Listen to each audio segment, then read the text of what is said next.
Second step आता है फिर नॉलेज गैदरिंग।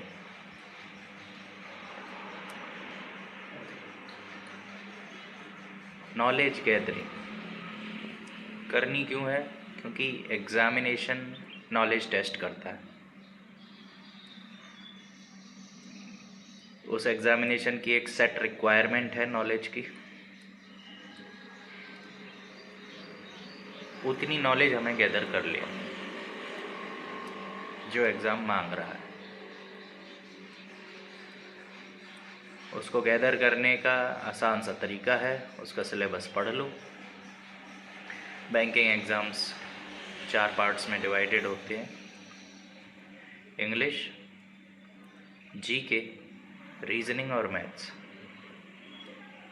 इनके फैंसी नाम भी हैं। इंग्लिश का तो इंग्लिश ही है, जीके को जीएस बोला जा रहा है, जनरल स्टडीज़, और मैथ्स को क्वांटिटेटिव एप्टीट्यूड बोला जा रहा है। पर हैं वो 4 ही चीज़: इंग्लिश, जीके, मैथ्स और रीजनिंग। इनका सिलेबस भी डिफाइंड है। इंग्लिश जिसकी जैसी डेवलप हो गई बचपन से, वो आसानी से बदलती नहीं है, तो इंग्लिश पे टाइम वेस्ट करने की कोई ज़रूरत नहीं है। अगर आज तेरे 10 नंबर आ रहे हैं एग्ज़ाम में, तो वो 10 ही आएंगे, उसको 10 से तू 30 पे नहीं पहुंचा पाएगा।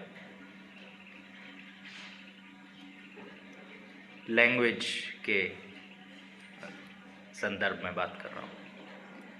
पहुंचाने के लिए मतलब बहुत एक्स्ट्रा एफर्ट देना पड़ेगा, उतना एफर्ट देने की ज़रूरत नहीं है उधर। तो लैंग्वेज को तो छोड़ दो, जो है वो है हमारी। तो 3 सब्जेक्ट बचे, एक तो एलिमिनेट ही कर दिया मैंने नॉलेज गैदरिंग के मामले में, यानी लैंग्वेज में नॉलेज गैदर करने की कोई ज़रूरत नहीं है। नॉलेज गैदर करने के लिए अब बचे 3: रीजनिंग, मैथ्स और जीके। जीके जो है बैंकिंग में सिर्फ और सिर्फ करंट अफेयर्स बेस्ड हो गई है। अब अगर आप डेली करंट अफेयर की कोई वीडियो देख रहे हो, XYZ किसी भी चैनल की, यूट्यूब का घटिया से घटिया न्यूज़ चैनल नहीं, कॉम्पिटिटिव न्यूज़ जो बताते हैं, कॉम्पिटिटिव एग्ज़ाम से रिलेटेड करंट अफेयर्स जो बताते हैं, वो वैसा कोई भी चैनल एक पकड़ ले, कितना भी घटिया होगा, बस उसको डेली देख ले, उसके एक वीडियो को जो करंट अफेयर्स वाला मॉर्निंग में या इवनिंग में अक्सर चैनल्स डालते हैं। क्यों? हमें बढ़िया क्यों नहीं ढूंढना चाहिए, घटिया क्यों? क्योंकि होता क्या है कि जो बड़े बड़े चैनल हैं वो अपलोड करते हैं, उनकी वीडियो देख के बाकी के चैनल उसी न्यूज़ को, उसी करंट अफेयर को अपने चैनल पर डालते हैं अपने तरीके से। और न्यूज़ क्या है, कोई क्रिएट तो कर नहीं सकता, जो है वो करंट अफेयर जो आज हुआ है दिन भर में, वो कोई मन से तो बनाएगा नहीं कि बेकार वाला चैनल अपने मन से बना दे रहा है, बढ़िया वाला चैनल असली करंट अफेयर बता रहा है। ऐसा तो होता नहीं है। करंट अफेयर तो जो हुआ है वही होगा जो बताया जाएगा चैनल पर, बताने का तरीका अलग अलग हो सकता है। हाँ, और एक ये चीज़ होती है कि जो अच्छा टीचर होगा वो थोड़ा दिमाग लगा के ये देखेगा कि कौन सा करंट अफेयर काम का है जो एग्ज़ाम में पूछा जाएगा, तो उसके लिए कुछ हाईलाइट में जो चैनल हैं आजकल, स्टडी IQ है, अब वो पहले करंट अफेयर का वीडियो डालता था, डेली करंट अफेयर, अब उसने वो बंद कर दिया। तो किसी का भी एक पकड़ सकते हो तुम, 1 लाख से ज़्यादा कम से कम तैयारी कराने वाली वेबसाइट और चैनल हैं, तो I need not to suggest any name. बस इतना करना है जीके, बस। और फिर मंथ में लास्ट में मैगज़ीन आती है पूरी, मतलब सॉफ्ट कॉपी होती है, पूरे मंथ का जीके होता है उसमें, बस एक बार रीड करना है। मतलब याद तो कुछ करना ही नहीं है इसमें, बस एक बार डेली पढ़ लेना है या उसको सुन लेना है और मंथ में उसको रिवाइज कर लेना है। रिवाइज भी कैसे है कि बस रीड कर लिया, वो दैट इज़ रिवीजन, बस वही करना है। इससे आसान कोई पढ़ाई नहीं हो सकती कि बस आपको एक बार रीड करना है, 15 से 20 मिनट देना है डेली एक सब्जेक्ट को, बस उसी में वो सब्जेक्ट आपका कवर हो गया। और ऐसे नहीं कि एवरेज कवर हो गया, अच्छा खासा कवर हो जाएगा।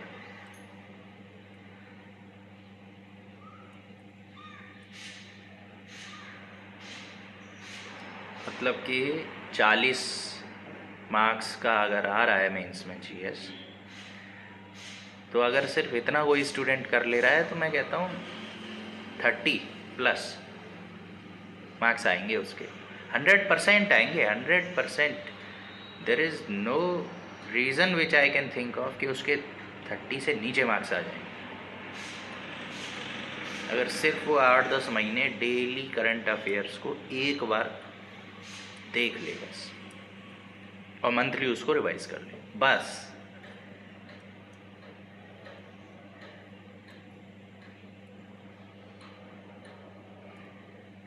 ये सब मैं ये एज्यूम करते हुए चल रहा हूँ कि वो जो स्टूडेंट है वो एटलीस्ट एक एवरेज माइंड वाला स्टूडेंट है।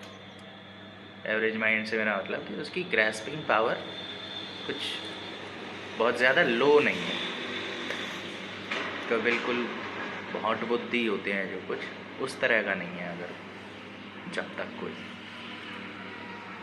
तो अगर एवरेज भी है और ग्रैस्पिंग पावर हाई है तो फिर तो और बेटर मार्क्स आएंगे। तो जीके तो इजीली हो गया ऐसे। अब बचे 2, मैथ्स और रीजनिंग। मैथ्स में क्या है कि सवाल पूछे जाते हैं 10वीं सीबीएसई की 10वीं क्लास तक के लेवल के। तो 10वीं क्लास हम सब ने पास करी है जो भी एग्ज़ाम में अप्लाई कर रहे हैं, पास करिए, यानी कि एटलीस्ट हमें कुछ तो आता है उस लेवल के क्वेश्चंस।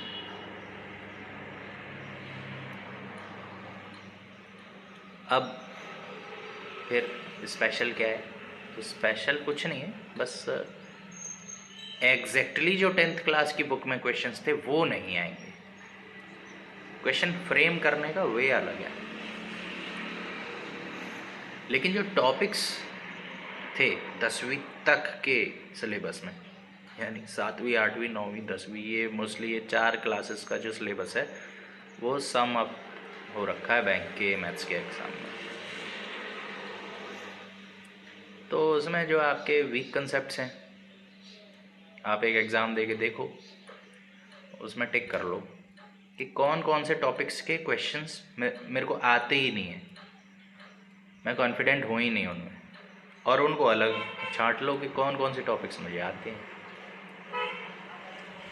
और फिर जो नहीं आते हैं आपको टॉपिक्स, आप उनको एक बार पहले तसल्ली से कोई भी बुक उठा के कोई भी XYZ उस टॉपिक को पढ़ लो, ABCD से शुरू कर दो उसको। जैसे फॉर एग्ज़ाम्पल आप टाइम एंड डिस्टेंस है, मान लो टाइम एंड डिस्टेंस आपने उस वक्त नहीं ध्यान दिया था स्कूल में, या आपका इतना स्ट्रांग नहीं था, और फिर समय अब हो गया तब पढ़े हुए तो और भी आप भूल गए, इसलिए आप कर नहीं पा रहे। यही रीज़न हो सकता है, और क्या रीज़न होगा? तो टाइम एंड डिस्टेंस कोई भी बुक खोलो, 8वीं 9वीं 10वीं जिसमें भी मिले, और उसको पढ़ो पहले पन्ने से, उसकी एक्सरसाइज दे रखी है उसको सॉल्व कर लो। अब टाइम एंड डिस्टेंस का कंसेप्ट समझ में आ गया। अब ये दिमाग में आ रहा होगा कि अरे एग्ज़ाम में ट्रिक पूछी या ट्रिक से सॉल्व होता है, ये है वो है, स्कूल के फंडे काम नहीं करते, वो उसको छोड़ो। अभी ये समझो कि आपको कंसेप्ट पता चल गया कि time and work, time and distance क्या चीज़ है। वैसे ही कोई भी टॉपिक है जो आपने सिलेबस में से आइडेंटिफाई कर लिए कि आपको नहीं आते हैं, पहले उनको आप ऐसे समझ लो। बैंकिंग का सिलेबस जो मैथ्स का है वो किसी को बिल्कुल भी नहीं आता होगा, यानी भूल गया होगा या वो कमज़ोर होगा, तो भी मैं कहता हूँ 10 से 12 दिन में पूरे मैथ्स के टॉपिक्स कर लेगा। एक बार वो कवर हो गए तो अब आपको पूरे सिलेबस की नॉलेज गैदर हो गई है। क्योंकि इस स्टेप में, ये जो सेकंड स्टेप है, पहला था अपने ब्रेन को कंट्रोल में रखना, और ये सेकंड स्टेप है नॉलेज गैदरिंग। तो नॉलेज गैदरिंग स्टेप को कैसे फतेह करना है वो मैं बता रहा हूँ।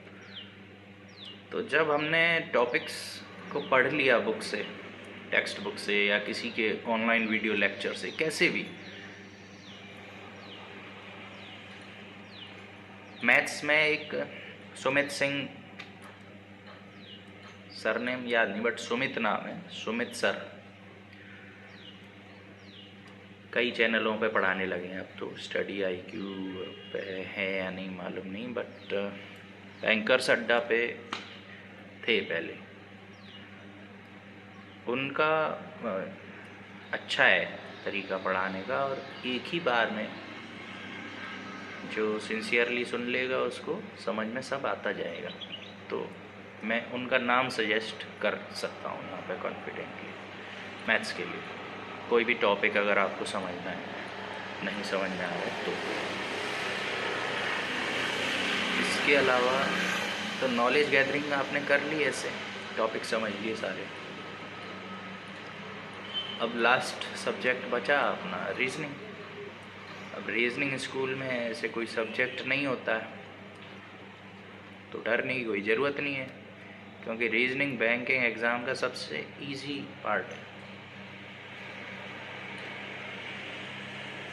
Again, if you are an alert mind, a logical mind, an average mind, तो ही ईजी है।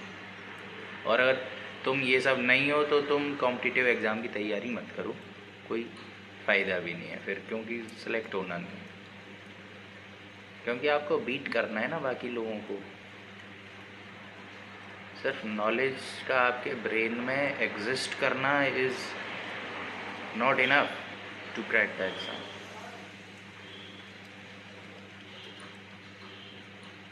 बीट करने के लिए दूसरों को थोड़ा एक्टिव ब्रेन चाहिए।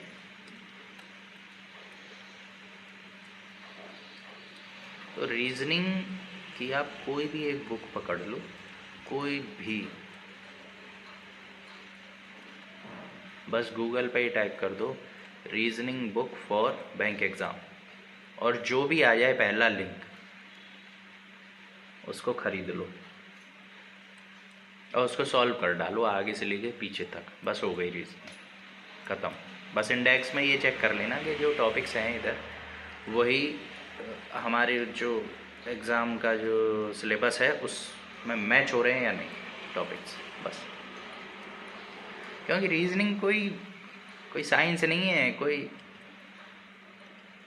कोई कंप्यूटर साइंस का टॉपिक नहीं है, वो ऑटोमेटा नहीं है, या डेटा साइंस नहीं है, या कोई रॉकेट साइंस नहीं है, या फिर वो कोई कॉमर्स की कोई वो नहीं है सब्जेक्ट जिसको आपको गहन अध्ययन करना पड़ेगा, या जिसका राइटर बहुत धांसू होना चाहिए। बहुत ही नॉर्मल सी चीज़ है। तो कोई कितना भी, मेरा दिमाग ये कहता है, कोई कितना भी घटिया राइटर होगा ना, लेकिन अगर उसने इतना एफर्ट गैदर कर लिया कि बुक पब्लिश कर दी और इतना सब कर दिया, तो he is more than eligible कि उसकी बनाई हुई किताब से आप रीजनिंग कवर कर लो। तो रीजनिंग की नॉलेज गैदर हो गई। अब हमारा ये सेकंड स्टेप कंप्लीट हो गया।